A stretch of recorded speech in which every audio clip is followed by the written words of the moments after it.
Hello guys, मेरा नाम है मीगो और आप लोग देख रहे हो मीगो ट्यूब। चलिए डिस्कल्टिवेटर रिकॉर्ड की एपिसोड 65 को शुरू करते हैं।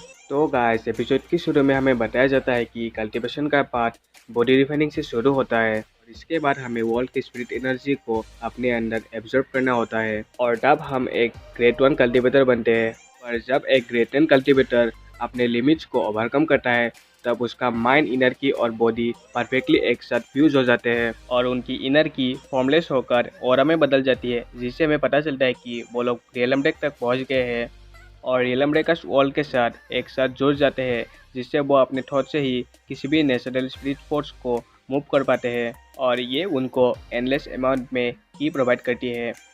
और प्रोफेसर हुआ के थ्योरी पर बेस करके रियलम ब्रेक को 5 स्टेजेस में डिवाइड किया गया है, जो है peerless realm, royal realm, emperor realm, celestial realm and says realm.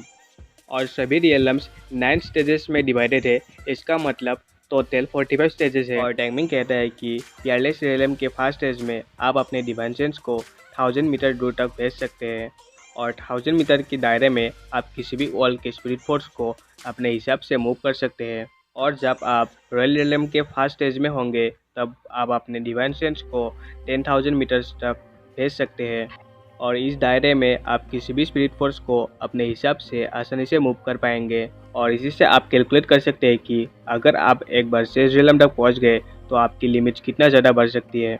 और तभी टाइमिंग सोचता है कि मैं अपने पुराने ज़िंदगी में एम्परल रियलम के 9 स्टेजेस तक पहुंच गया था। और तभी एलन मास्टर टाइमिंग से कहता है कि अच्छा, तो इसलिए मेरी इनर की बिल्कुल गायब हो गई है, पर फिर भी मुझे बहुत सारी एनर्जी फील हो रही है। और तभी टाइमिंग एलन मास्टर से कहता है कि आप पीयरलेस रियलम तक पहुंच गए हैं, इसका मतलब आपका टोटल ट्रांसफॉर्मेशन हुआ है और आपकी बॉडी अभी ऑलमोस्ट इंडिस्ट्रक्टेबल है और अभी आप और 300 ईयर्स तक जी सकते हैं और आप अभी मरने के डेंजर में नहीं है और आप कल्टीवेटर अलायंस को भी डिवाइडेड नहीं होना पड़ेगा एक लीडर के बिना। और हानबी यूनिवर्सिटी ऑल के सभी कल्टीवेटर्स को सेकेंड कल्टीवेशन रिवोल्यूशन की तरफ लीड करेगी, जिससे हमारे आर्ट की ओवरऑल स्ट्रेंथ डेफिनेटली इंक्रीज होगी और हमारे पास अंडरवर्ल्ड को अब काउंटर करने की भी एक होप है। और इसी के साथ एलन मास्टर टैंगमिंग को रिस्पेक्ट के साथ ग्रीट करता है और कहता है कि टैंगमिंग, तुम्हारा बहुत बहुत शुक्रिया।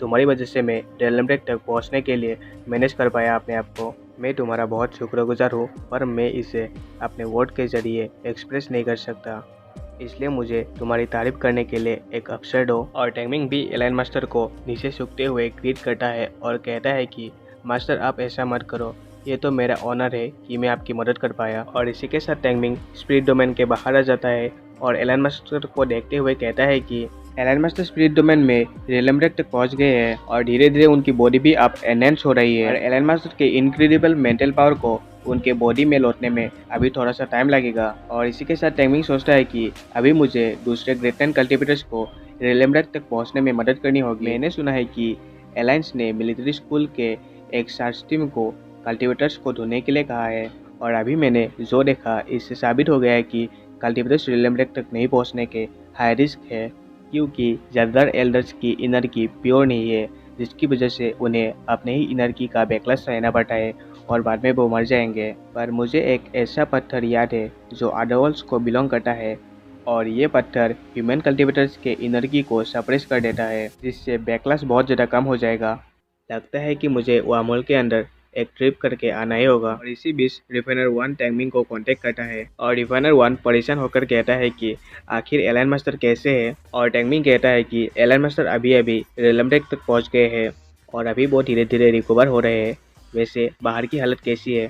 और टैंगमिंग सोचता है कि मास्टर अभी आइसोलेटेड ट्रेनिंग में है, अगर ये कोई इमरजेंसी नहीं होता तो रिफाइनर 1 कभी भी उनको कांटेक्ट नहीं करता। और रिफाइनर 1 कहते हैं कि जब से एलन मास्टर गए हैं तब से इविल कल्टीवेटर वाले बहुत सारे ट्रबल क्रिएट कर रहे हैं और उन्होंने धमकी दी है कि अगर हम 3 दिन के अंदर मिस्टीरियस कल्टीवेटर को उनको हैंडओवर नहीं करते तो वो हमारे हुआ सिटी को डिस्ट्रॉय कर देंगे। और लिन हुआ को बहुत ज़्यादा गुस्सा आ गया और वो अकेले ही उन इविल कल्टीवेटर्स से लड़ने के लिए चला गया। और टैंगमिंग परेशान होकर सोचता है कि आखिर उस रेड बियर्ड वाले को इतना रेकलेस होना क्यों पसंद है। और टैंगमिंग एलन मास्टर को देखते हुए सोचता है कि मास्टर की कंडीशन अब स्टेबलाइज हो गई है, तो यहाँ पर अब कोई गलत नहीं हो सकता।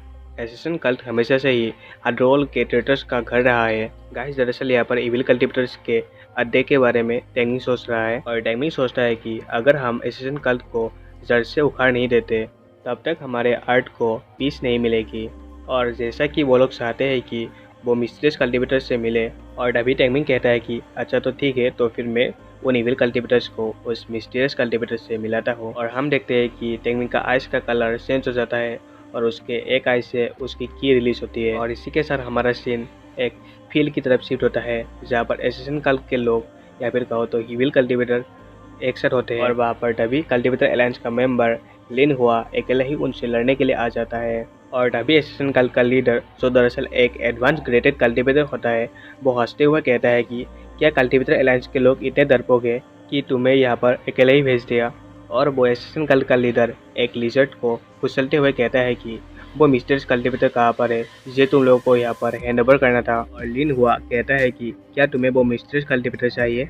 और इसी के साथ लिन हुआ अपने बड़ी सी तलवार के साथ अटैक करते हुए कहता है कि अगर उसे तुम्हें चाहिए तो इसके पहले तुम्हें मुझसे लड़ना होगा। और वो इविल कल्टीवेटर उसके अटैक से डॉज कर लेता है और कहता है कि तुम एक मिड ग्रेड 8 कल्टीवेटर के हिसाब से बहुत ज़्यादा बोलते हो। और इसी के साथ एसेसिन कल्ट का लीडर अपने अटैक को करते हुए कहता है कि चलो मैं तुम्हें एसेसिन कल्ट का थोड़ा सा खौफ दिखाता हूँ। और हम देखते हैं कि उसकी आइज बिल्कुल रेड कलर में चमक रही होती है और वो अपने नुकीले पंजे से उस पर अटैक कर रहा होता है।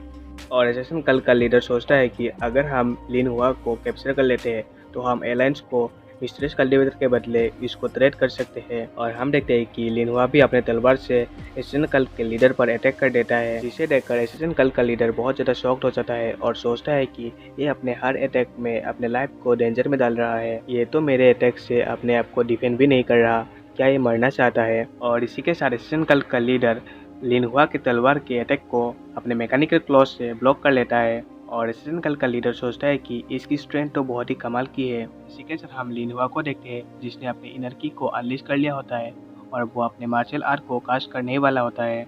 और हम देखते हैं कि लिन हुआ अपने फॉलिंग लीव्स इन एटम विंड स्किल को उस इविल कल्टीवेटर के लीडर पर एग्जीक्यूट कर देता है। और इस स्किल की पावर इतनी होती है कि वो इविल कल्टीवेटर का लीडर भी उसको संभाल नहीं पा रहा होता। और वो इविल कल्टीवेटर बहुत ज़्यादा शौक होकर सोचता है कि ये तो बहुत ज़्यादा इम्पॉसिबल है, मैं एसेसिन कल्ट का 5th एल्डर हूँ और मैं एक एडवांस ग्रेडेड कल्टीवेटर भी हूँ, फिर भी मैं इसके खिलाफ जीत नहीं पा रहा। और एक कल्टीवेटर अलायंस का गोरिल्ला बस एक ब्रूटल फोर्स को यूज़ कर रहा है। और तभी एसेसिन कल्ट का लीडर बहुत ज़्यादा डर जाता है। और हम देखते हैं कि लिन हुआ अपने मार्शल आर्ट फॉग ट्रांसफॉर्मेशन को यूज़ करता है। और हम देखते हैं कि वो एसेसिन कल्ट के लीडर के चारों तरफ फॉग जमा होने लगती है। और वो एसेसिन कल्ट का लीडर परेशान होकर कहता है कि इतना भी बुरा नहीं है बुद्धे कि तुमने मुझे अपने हाथ का इस्तेमाल करने के लिए फोर्स कर ही दिया। पहले तो मैं तुम्हें कैप्चर करके बंदी बनाना चाहता था जिससे कि मैं तुम्हें मिस्टीरियस कल्टीवेटर के लिए एक्सचेंज कर पाऊँ, पर अब मैंने अपने माइंड को चेंज कर लिया है, अब मैं तुम्हारे बॉडी के टुकड़े टुकड़े कर दूंगा। और इसी के साथ एसेसिन कल्ट का लीडर अपने golden frog claw martial art को यूज़ कर देता है। और हम देखते हैं कि लिन हुआ की तरह बहुत सारे गोल्डन कलर के क्लॉज उस पर अटैक करने के लिए जा रहे होते हैं। और तभी लिन हुआ अपनी तलवार को पकड़ता है और कहता है कि अभी यह परफेक्ट टाइमिंग है। इसी के साथ वो अपने तलवार को ऊपर की तरफ उठाता है और अपने मार्शल आर्ट को खास करता है। और हम देखते हैं कि लिन हुआ के पीछे एक फायर ड्रैगन आ जाता है और वो फायर ड्रैगन लिन हुआ के शरीर से लिपट जाता है, जिससे उसको प्रोटेक्शन मिलती है।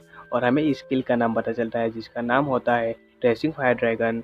और जिसे देखकर एसेसिन कल्ट का लीडर बहुत ज़्यादा शॉक्ड हो जाता है और सोचता है कि ओह, इसने अपने फायर एट्रीब्यूट से मेरे फ्रॉग एट्रीब्यूट को मात दे दी, ये बस तब से रेकलेसली अटैक करने का बस दिखावा कर रहा था, जिससे कि मैं बहुत ज़्यादा गुस्सा हो जाऊँ। इसका बस एक ही गोल था कि ये अपने एट्रीब्यूट और अपने इनर्जी से मेरे साथ फाइट करे। ये पर्सन बस रेकलेसली अटैक करने का दिखावा कर रहा था और ये अपने प्लान के हिसाब से काम कर रहा था और मैं इसके जाल में फंस गया। और लिन हुआ अपने फायर ड्रैगन को उसके तरफ छोड़ देता है और वो फायर ड्रैगन गुस्से से रोर करते हुए एसेसिन कल्ट के लीडर की तरफ अटैक करने के लिए बढ़ रहा होता है। और लिन हुआ गुस्से से कहता है कि मारो एसेसिन कल्ट के सूजे। और वो फायर ड्रैगन एसेसिन कल्ट के लीडर की तरफ पहुंच जाता है, जिसे देखकर वो बहुत ज़्यादा डर जाता है और वो हेल्प के लिए पुकारता है। और हम देखते हैं कि एसेसिन कल्ट के लीडर के चारों तरफ एक आर्ट बैरियर आ जाता है और वो उस अटैक से बच जाता है। और हमें पता चलता है कि दरअसल उस एसेसिन कल्ट के लीडर को उसके मेंबर्स ने बचा लिया होता है। इसी के साथ एक इविल कल्टीवेटर एक बहुत ही बड़े हैमर के साथ लिन हुआ पर अटैक कर देता है और लिन हुआ अपने शॉट से उसके अटैक को ब्लॉक कर देता है। पर उस इविल कल्टीवेटर की अटैक की स्ट्रेंथ इतनी ज़्यादा होती है कि लिन हुआ उसके अटैक के फोर्स के वजह से पीछे चला जाता है। और तभी वो इविल कल्टीवेटर अपने हैमर के साथ आता है और अपने 5th एल्डर को कहता है कि ये बहुत ज़्यादा हॉरिबल था। आपने तो हमें यहाँ पर छुपे रहकर आपके मैच को देखने के लिए कहा था। आपने खुद को ही एम्बेरस कर लिया है और वहाँ पर बाकी के मेंबर्स भी आ जाते हैं और हम एशियन कल के 5th एल्डर को देखते हैं जो ज़मीन पर गिरा होता है और उसके चारों तरफ आग लगी होती है और वो कहता है कि उसको मार डालो। और इसी के साथ हम लिनुआ को देखते हैं जो बहुत ज़्यादा इंजर्ड होता है और वो कहता है कि मुझे पता था कि एशियन कल पर ट्रस्ट नहीं किया जा सकता।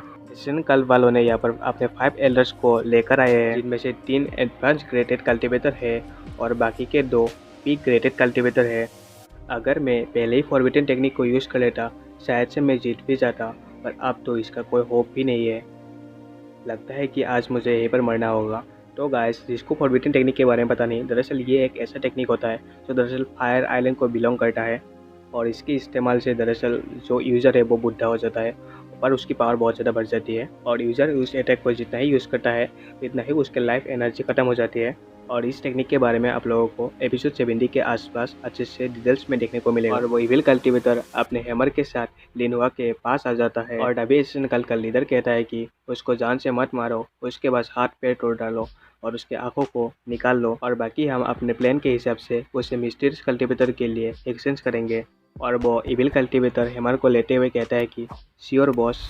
और तभी हम देखते हैं कि वहाँ पर कोई आ जाता है जो दरअसल हवा में लेविटेट कर रहा होता है, जिसे देखकर सभी इविल कल्टीवेटर्स बहुत ज़्यादा शॉक्ड हो जाते हैं। और गाइस, इसी के साथ हमारे एपिसोड यहीं पर ख़त्म होता है। मिलते हैं गाइस दूसरे एपिसोड में। शुक्रिया, टाटा, बाय बाय।